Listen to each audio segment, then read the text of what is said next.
que no es tan... Es básicamente como un... Yo no soy periodista, pero me servirá de apoyo para las fotos. Entonces, luego de transcribirlas, le mandaré las formas de las preguntas que surjan para que lo revisen. Ok. Y entonces ya ahí le digo, ok, sí, pues vale. Entonces, básicamente es que usted me hable de sus orígenes, como usted de Santiago, los Caballeros, y luego pasa acá a París. Es un salto, pero hubo todo un paso a paso que lo trajo usted. Claro. Acá, el exilio. Es un milagro explicar todo eso. Sí. Yo he tenido Se tomó una hora. un backup. Deme un short version de todo eso. No, o sea, yo salí de Santo Domingo cuando la situación estaba muy difícil. Y estábamos todavía en la dictadura de Balaguer, que muy poca gente recuerda lo que era, porque eso terminó así ya. En los 12 años. Los primeros 12 años fueron terribles, pero sobre todo los primeros 5 años de esos 12 mataron mucha gente.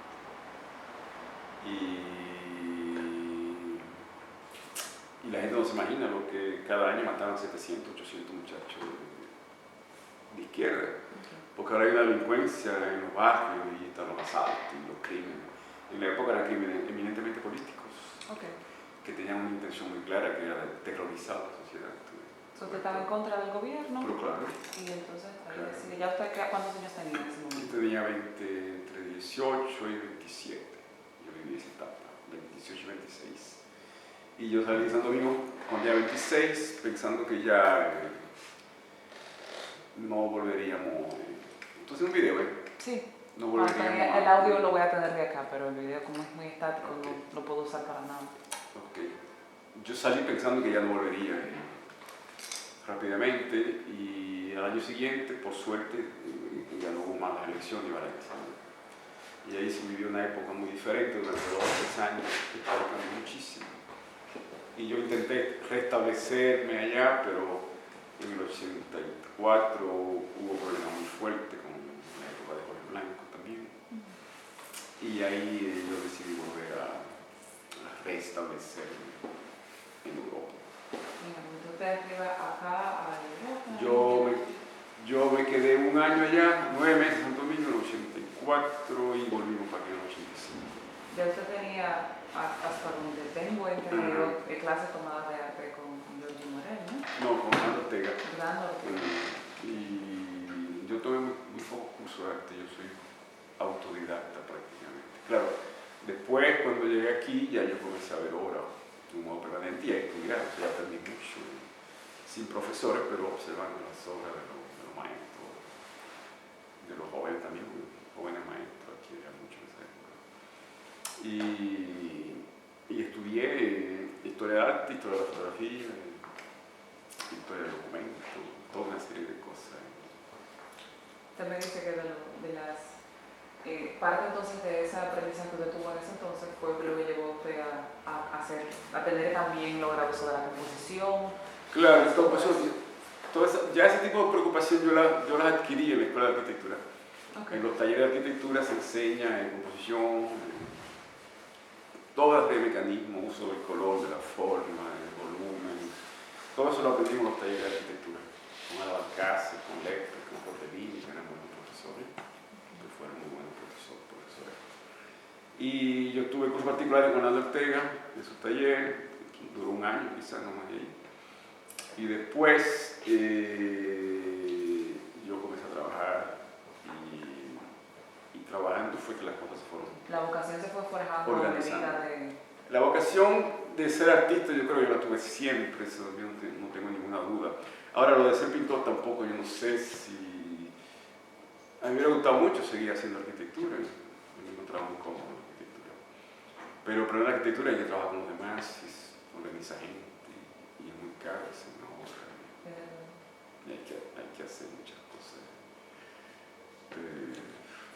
que funcionen, no sé cómo explicarte eso. Fíjate que con la pintura yo tenía una libertad muy grande de que la pintura tú la puedes hacer en tu casa, trancado en un cuartico, solo. La puedes hacer en pequeño formato, después la puedes hacer más grande, después la puedes hacer cuando tú quieras, tú andas con un carnet de dibujo y te puedes pasar tu día dibujando en un esquina y puedes llegar a hacer una obra. Entonces, ¿usted cree que ya cuando llegó eso de ese interés, o que nació así, porque usted me dice, se sentía cómodo con la arquitectura, pero sí cayó la pintura, entonces... Claro, la arquitectura es una forma de arte que me gusta muchísimo, muchísimo. Pero a nivel de expresión es más fácil expresarse, en mi caso, a través de la pintura, porque la arquitectura es un arte funcional, de forma y de función. O sea, la gente tiene que utilizar la arquitectura y uno puede hacer forma simbólica, todo lo que uno quiera, pero es ¿Usted se siente gustado trabajando con la gente, pero con la pintura encontró esa parte de paz?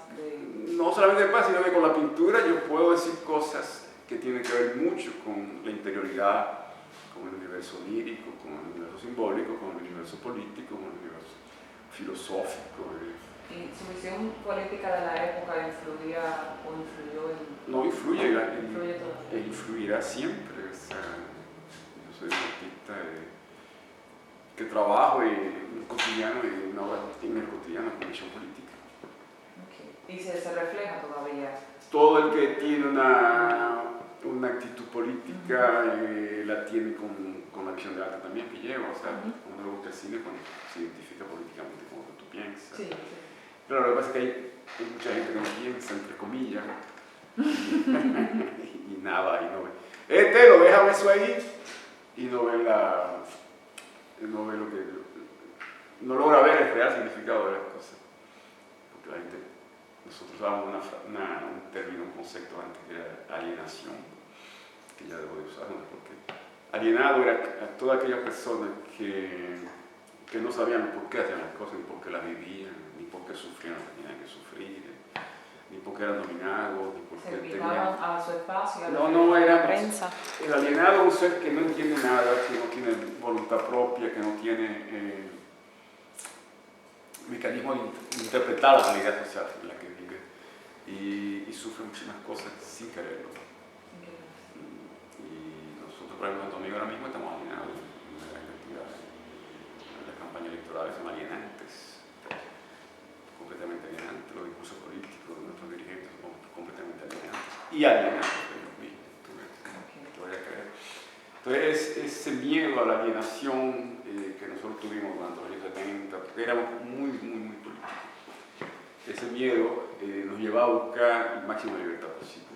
O sea, no ligarnos nunca con las instituciones públicas, no ligarnos nunca con cierta manera de trabajar, con ciertas entidades. ¿Quiénes pensaban así? Pensaban así porque nosotros, supuestamente en esa época, nos preparábamos para una sociedad mejor, para una sociedad más orgánica, más humana. Yo entiendo que eso influye mucho en su filosofía de vida actual. Usted ser una persona que en su momento tuvo la oportunidad de desarrollarse y así lo hizo, y no fue como uno más del montón.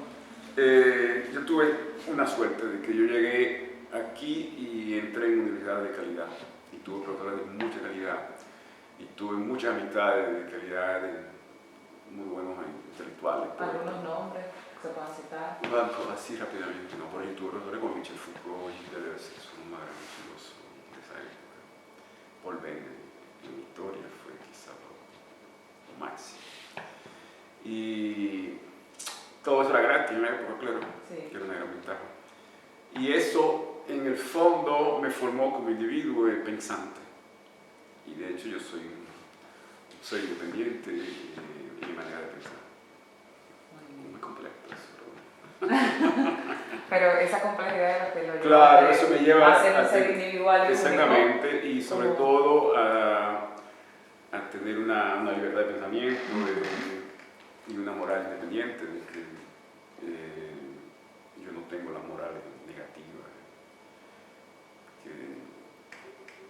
que nos cortan, se complica, nos marcan. Sí, nos marcan como individuos de tal forma. Y que nos impiden hacer una serie de cosas que serían muy agradables si no las hicieran normalmente, pero que no pueden hacer porque están prohibidas por las normas. Bueno, nosotros logramos en ese aspecto salimos de ese carcán, de esa especie de marco en el cual se esperaba que uno viviera siempre, para poder vivir y sentir de otra manera, porque todo es eso.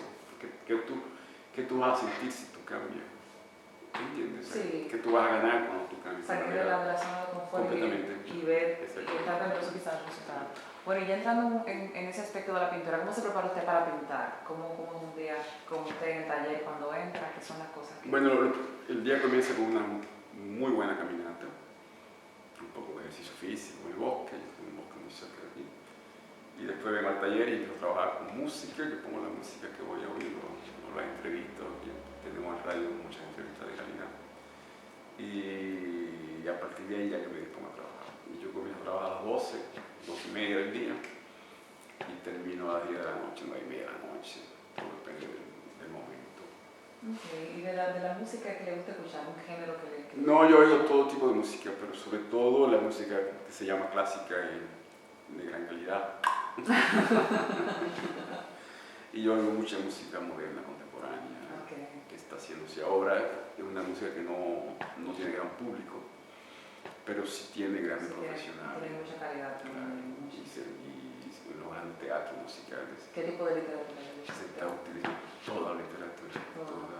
Y hay más literatura buena. ¿Algún escritor preferido que tenga usted? Sí, de toda la vida. No, yo tengo 50, pero eso no tiene ningún interés. En los últimos Mencken, que acaba de morir, es un libro muy bueno, se llama Los zapatos italianos. Ese yo creo que fue el último libro que terminé así con mucho gusto. Y después yo leo otro tipo de cosas, conferencias. Ok, entonces ya el espacio de trabajo puede ver una persona sumamente organizada en ese aspecto, tiene que... Por su horario de trabajo, su ritmo también de trabajo, tiene que tener todo. Bueno, todo tiene que ser cómodo, funcional, pero es de mucho trabajo. Okay. ¿Usted cree, ya como para hacer un closing, ¿no? ¿Qué influencia tiene el Caribe? Sé que hay mucha en su obra. Nada, yo creo que lo más interesante que tiene el Caribe es el uso de la superstición, del animismo, de que la gente cree en la magia. Surrealismo. Más o menos, pero el surrealismo lleva otra cosa. Yo diría que la gente cree en el ánima. Las cosas tienen alma, los árboles tienen alma, la forma, la gente oye cosas de noche. Entonces, todo eso se refleja mucho. Sí, yo trato de usar figuras de ese universo para construir figuras que yo les voy a dar a ver a ellos. Mis cuadros tienen una idea clara de que el que lo ve entiende algo, aunque sea zapatero, aunque sea intelectual universitario. Yo trato de jugar con esos dos registros. Con esos dos mundos de que se puedan... De que el que ve una obra que yo hago o que yo haga puede tener una lectura. No se quede indiferente, no puede decir que no entiende nada porque ahí las cosas están ahí, se ven. Él puede tener una interpretación diferente, pero ver tú eso, una ironía del cardenal, eso está clarísimo. Se ve la sotana, yo iba a decir. No, la sotana, la cara y el destapamierda. Entonces, todo el que tiene una visión política el detalle del destapamierda, por falta de lente casi no. Parece como una corneta. Tiene que ponerte los lentes, sí. Entonces, eso es... No, pero se entiende clarísimo el personaje. Claro, y ahora con ese tipo de disparates. Todo está así, los ojos, ese cuadro yo se lo dedico a Francina Umbría. No sé si sabe quién es la... Sí, que sufrió... Que perdió la vista, sí. un asalto, sí. Es un cuadro dedicado a ella. El cementerio de Cristo Rey, que es ese donde entierran a todos los drogadictos, todos los traficantes de drogas. Son muchachitos de 20 años que están matando, no cree que son un traficante de drogas, un tipo de 40 años. No. 20 años, un muchachito de 17 años. Eso es lo que se ve a diario en la prensa. Y es lo que usted sí sé por el asunto de que refleja mucho la conciencia que tiene política y esas experiencias que usted vivió en ese tiempo. Es una de las pocas, digo yo. Bueno, eso fue lo que me formó a mí, eso es lo que formó mi estética y lo que formó mi gusto sobre todo. Y ese gusto, esa estética es lo que es más determinante en un artista. Si tú no tienes una ética, es muy difícil que tú puedas construir una obra coherente. Porque si tú tienes ética no hay coherencia. Tiene que tener una entidad. Exacto. Un ser que tenga su característica y su línea de entendimiento. Tú entiendes las cosas de tal manera y no de tal otra. Y por eso quizás, en mi caso, yo puedo leer diversos autores de diferentes países, porque porque yo he practicado mucho el entendimiento. O sea, yo aprendí a leer aquí, Okay. en la universidad, en historia, en los cursos. Básicamente, lo más importante era aprender a leer. No solamente ABC, claro, en el abecedario, no, aprender a leer, o sea, entender lo que uno está leyendo. Okay. Y qué dice el autor que está escribiendo. Usted como ya es de esa época, es como cliché cerrar como que, un mensaje final, ¿no? Pero en el asunto de la actualidad de los jóvenes y de las personas que están haciendo esto, ¿usted cree que ahora se divisa más por el asunto de que la gente ya tiene más empoderamiento de la palabra? ¿Usted cree que la gente ahora, en la actualidad en Santo Domingo, está tomando más poder y está vía el arte reflejando esas cosas? ¿Usted cree que están capacitados mentalmente, que están leyendo más, que están buscando más, que están indagando más acerca de la historia para cambiar la actualidad? ¿Usted cree que eso se...?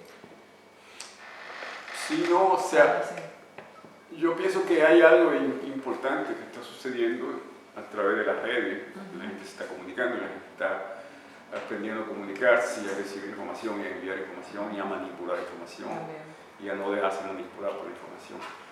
Todo eso es muy importante y todo eso, lo que yo espero es que quizás genere un mecanismo de comportamiento que dé al tráfico, como la corrupción, como el crimen. El problema es